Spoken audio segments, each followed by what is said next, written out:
श्री शिवाय नमस्तु भयम। दोस्तों, जैसा कि आप सभी लोग जानते हैं कि 14 दिसंबर 2025 यानी रविवार को पड़ रही है पौष महीने की कृष्ण पक्ष दशमी तिथि, जो बहुत ही खास है। और दोस्तों, ये वो दशमी है जो कि पौष महीने में रविवार को पड़ रही है। दोस्तों, इसी दिन किया जाने वाला पंडित जी द्वारा बताया गया एक लाल फूल और एक सफेद फूल वाले उपाय आप लोगों को जरूर करना चाहिए, क्योंकि दोस्तों ये एक ऐसा उपाय है जो कि हर दिन नहीं किया जाता। पौष महीने में जो रविवार की दशमी तिथि आती है उसी दिन किया जाता है। अगर आप लोगों ने इस उपाय को नहीं किया है या किसी कारणवश नहीं कर पाए हो तो इस पौष रविवार दशमी तिथि के दिन इस उपाय से मत चूकना। दोस्तों देखिए, ये दिन इतना खास होता है, इतना महत्वपूर्ण होता है।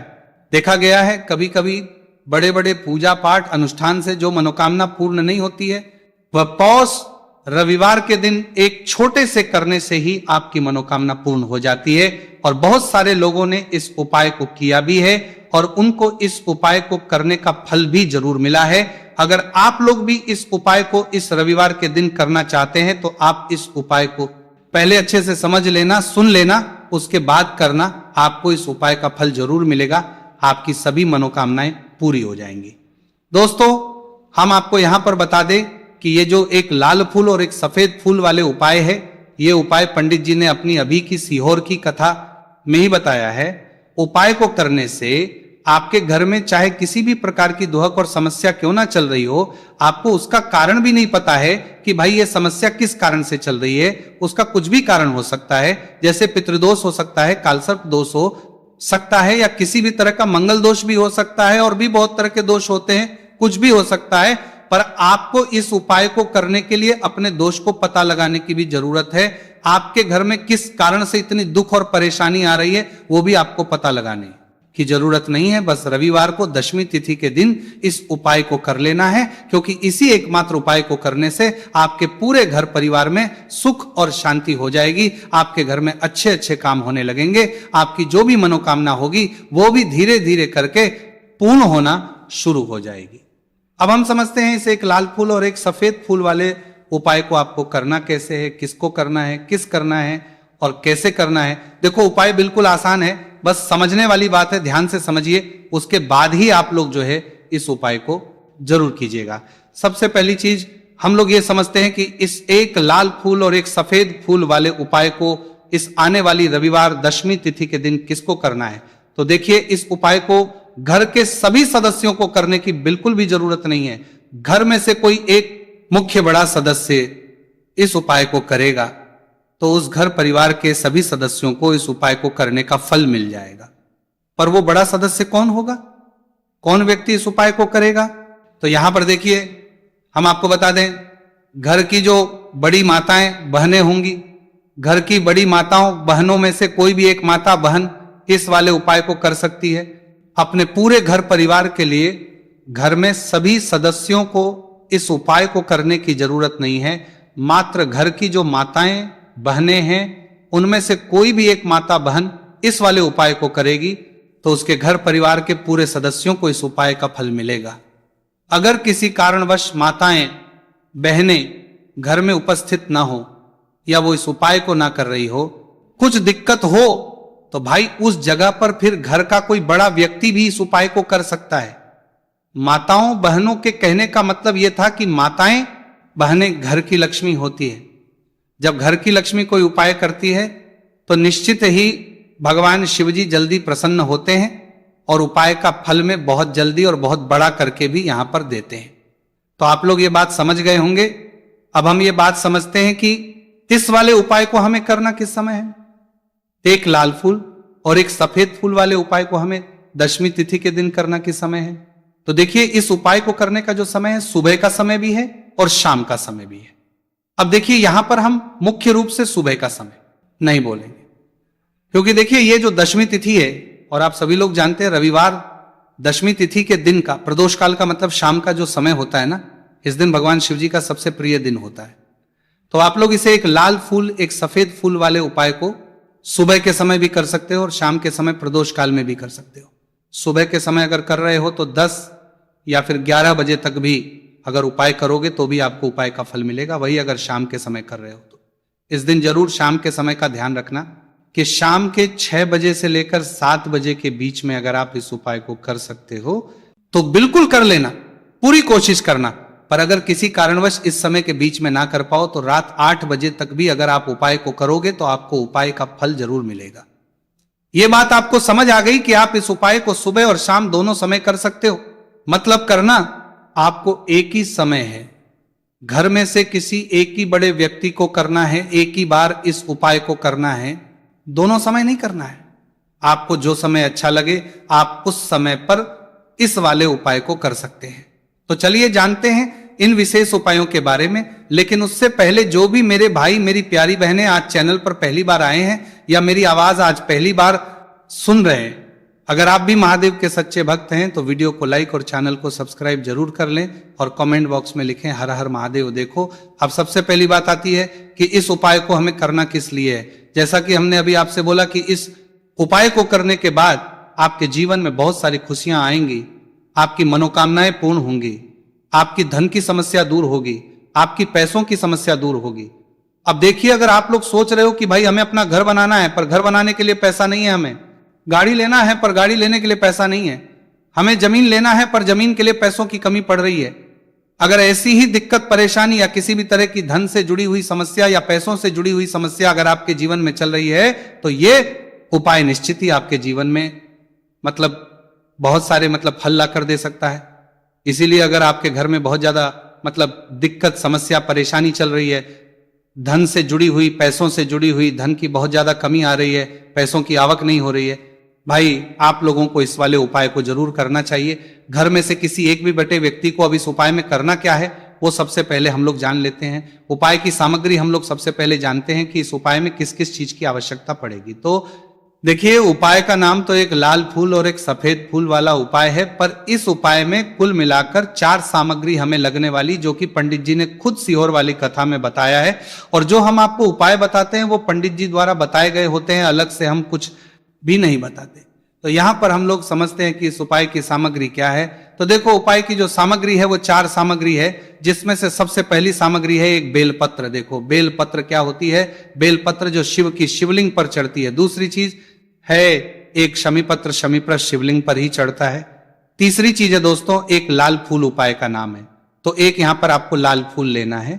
अब ये लाल फूल कौन सा लेना है, देखो शिवलिंग के ऊपर जो लाल फूल चढ़ता हो उनमें से कोई भी एक लाल फूल पसंद कर लेना और वो कहीं से तोड़कर या कहीं से खरीद कर लेकर आना और उस लाल फूल को उपाय में प्रयोग कर लेना। उसके बाद में एक सफेद फूल का विशेष रूप से ध्यान रखना, जो सफेद फूल शिवलिंग पर चढ़ता हो सिर्फ वही सफेद फूल लेकर आना, इसके अलावा कुछ मत लेकर आना, लेकिन केतकी का मत लेना। तो एक एक मात्रा में ही आपको ये चारों सामग्री चाहिए, एक बेलपत्र, एक शमी पत्र, एक लाल फूल और एक सफेद फूल। ये चारों सामग्री आप लोग तैयार करके रख लें।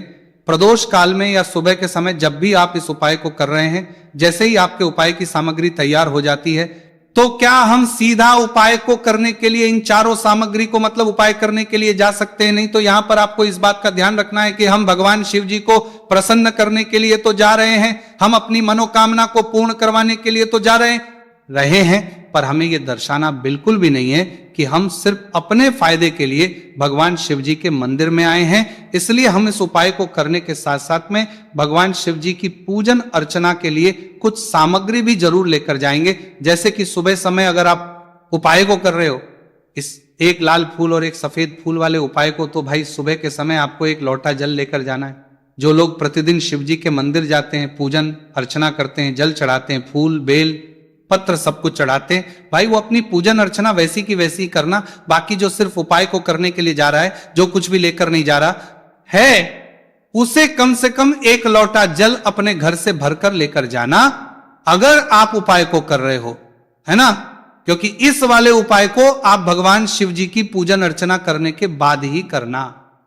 वहीं अगर बात करें शाम के समय की, अगर कोई व्यक्ति शाम के समय प्रदोष काल में इस वाले उपाय को कर रहा है तो भाई आपको मात्र एक घी का दीपक तैयार करना है।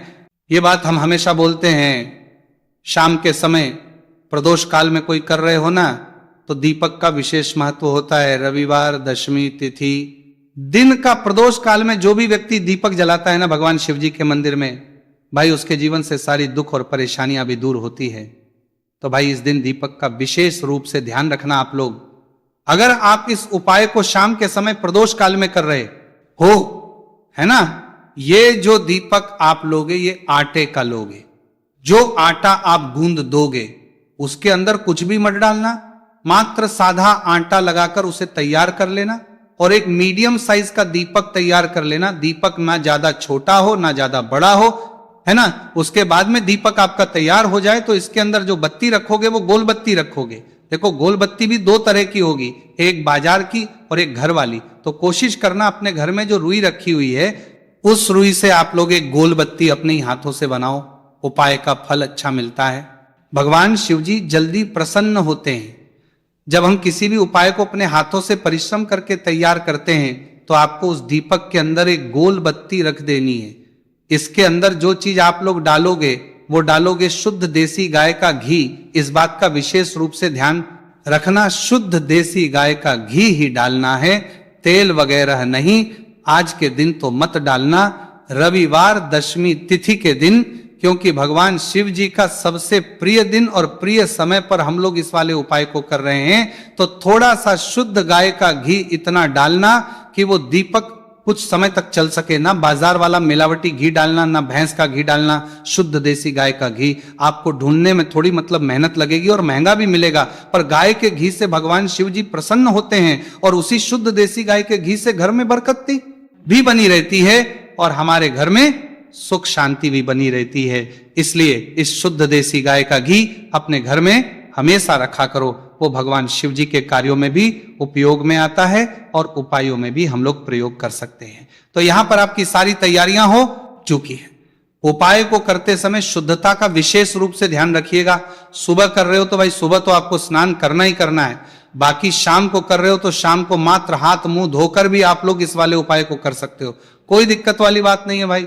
उपाय की पूरी सामग्री तैयार कर और पूजन सामग्री लेकर आपको भगवान शिव जी के मंदिर पहुंचना है, जो आपके घर के पास में हो, जहां पर शिवलिंग विराजित हो, शिवालय हो, वहां पर आप लोगों को पहुंचना है। और जैसे ही आप भगवान शिव जी के मंदिर में पहुंचते हो वहां पर जाकर ही उपाय शुरू नहीं करना है, पहले आपको भगवान शिव जी की पूजन अर्चना करना है। पूजन अर्चना कैसे करोगे? सुबह के समय गए हो तो एक लोटा जल वगैरह जो भी पूजन सामग्री लेकर गए हो उससे पहले पूजन सामग्री आप लोग पूजन भगवान शिव जी की कर लो। जो व्यक्ति सिर्फ एक लोटा जल लेकर गए हैं वो शिव जी के शिवलिंग पर मात्र एक लोटा जल एक धारा से धीरे धीरे करके चढ़ा लो। अपनी पूजन अर्चना आप लोग जो है पूरी कर लो पहले। उसी के बाद अगर आप शाम के समय कर रहे हो तो पहले जाकर बैठना है। भगवान शिव जी के शिवलिंग के पास में आप जो दीपक तैयार करके लेकर आए हो उस दीपक को पहले जलाना है। ये जो दीपक आप लोग जलाओगे ना, ये किसी और की माचिस से मत जला, अपनी ही माचिस अपने ही घर से लेकर आना और इस दीपक को अपने ही माचिस से जलाना। अगर आपने मंदिर की माचिस या किसी और की माचिस ले ली, इस उपाय को करने में इस उपाय का फल उस व्यक्ति को भी बहुत मिल जाएगा। इस बात का ध्यान रखना। अपने घर से अपनी ही माचिस लेकर जाना और इस दीपक को जलाना। दीपक को जलाने के बाद भगवान शिव जी की शिवलिंग के पास में रख देना। शिवलिंग के इतना पास में मत रखना कि शिव जी को आंच लगे, थोड़ी सी दूरी बनाकर ही जो है इस दीपक को शिवलिंग के पास में आप लोग रख दीजिएगा। अब जैसे ही आपकी पूजन अर्चना हो जाती है, भगवान शिव जी के शिवलिंग के सामने या आसपास कहीं पर भी बैठ जाइए उपाय को करने के लिए। और उपाय को करने से पहले आप लोग अपनी वो चारों पूजन सामग्री निकाल लीजिए। उपाय की जो सामग्री है वो निकाल लीजिए और भगवान शिव जी के शिवलिंग के ऊपर एक माता अशोक सुंदरी जी का स्थान देख लीजिए।